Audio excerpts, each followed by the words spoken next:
Assalamualaikum sahabatku. 10 Muharram menjadi tanggal yang mulia. Karena tepat di tanggal ini banyak peristiwa yang terjadi.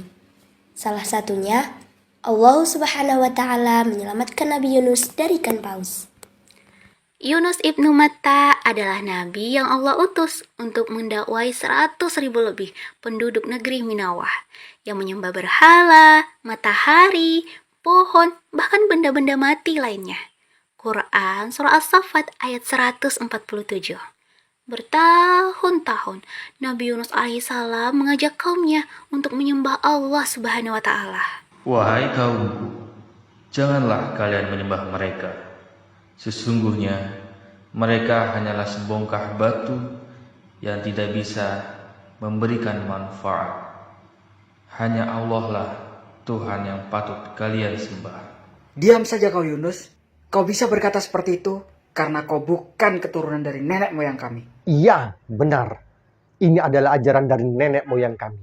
Sedangkan engkau hanyalah pendatang dan tidak tahu apa-apa. Kasihan sekali dirimu, wahai Yunus. Pergilah, wahai Yunus. Kami ingin beribadah kepada Tuhan kami yang nyata terlihat, tidak seperti Tuhanmu. Tidak ada satu penduduk negeri Minawah pun yang ingin mengikuti ajakan beliau. Karena kesal, Nabi Yunus alaihissalam pun mengancam bahwa dalam beberapa hari Allah Subhanahu wa taala akan menurunkan azab ke negeri Minawah. Sehari, 2 hari, 3 hari, azab itu tak kunjung turun. Akhirnya, Nabi Yunus alaihissalam meninggalkan negeri Minawah dalam keadaan yang marah menuju ke sebuah kapal yang penuh dengan muatan. Padahal, Allah belum memerintahkan beliau untuk meninggalkan kaumnya. Quran Surah As-Saffat ayat 140. Sementara itu, sepeninggalan Nabi Yunus alaihissalam di negeri Minawah. Tidak biasanya hujan turun sederas ini di negeri kita. Ayah, aku takut. Hujannya deras sekali. Jangan menangis ya nak. Apakah ini azab yang dijanjikan oleh Tuhannya Yunus? Ayo kita keluar. Memohon ampun kepada Allah. Ya Allah, aku berkata pada Tuhan selain Engkau, dan Nabi Yunus adalah utusan Engkau. Adalah utusan engkau. Melihat kesungguhan yang dilakukan oleh kaum Nabi Yunus alaihissalam, Allah tak jadi menurunkan azab di negeri Minawah. Malah, Allah memberikan nikmat kepada mereka. Quran Surah As-Saffat ayat 148 dan Yunus ayat 98. Sementara itu, di pelabuhan nahkoda kapal sangat senang karena kapalnya akan ditumpangi oleh seseorang yang soleh lagi mulia.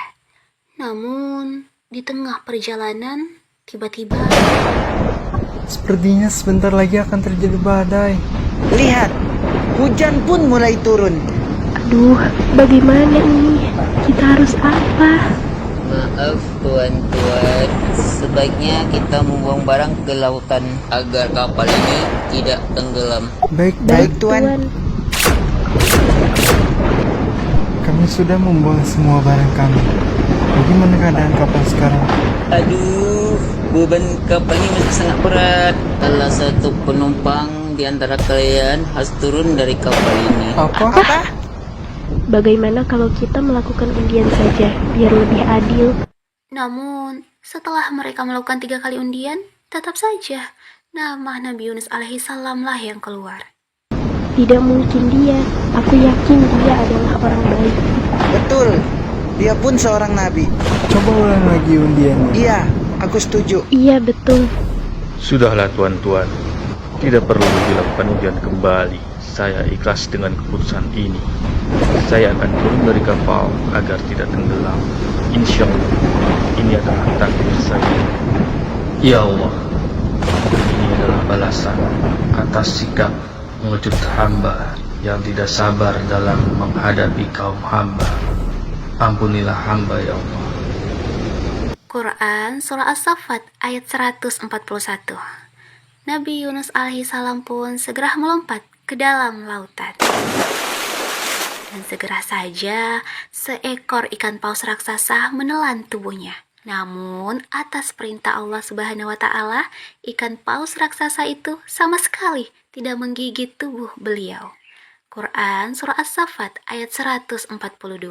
Berhari-hari Nabi Yunus alaihissalam berada di dalam perut ikan paus raksasa. Ya Allah, sampai kapankah ujian ini berlangsung?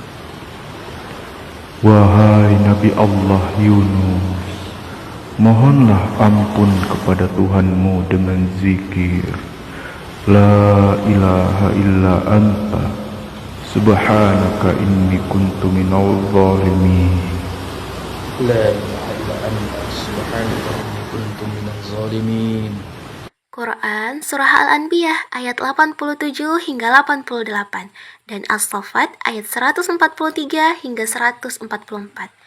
Nabi Yunus alaihissalam pun terus mengulang zikir yang diajarkan malaikat Jibril kepadanya hingga suaranya sampai ke langit. Para penghuni langit pun memohonkan ampunan untuk Nabi Yunus alaihissalam kepada Allah Subhanahu wa taala. Hingga diperintahkanlah ikan paus raksasa tersebut untuk memuntahkan Nabi Yunus alaihissalam di dataran yang tandus. Karena terlalu lama dalam perut ikan, tubuh Nabi Yunus menjadi sangat lemah, bahkan jatuh sakit. Namun, dengan kuasa Allah Subhanahu wa taala ditumbuhkanlah pohon sejenis labu di sekitar kakinya. Quran Surah As-Saffat ayat 145 hingga 146. Alhamdulillahi Rabbil Alamin. Terima kasih ya Allah untuk kesempatan yang telah Engkau berikan.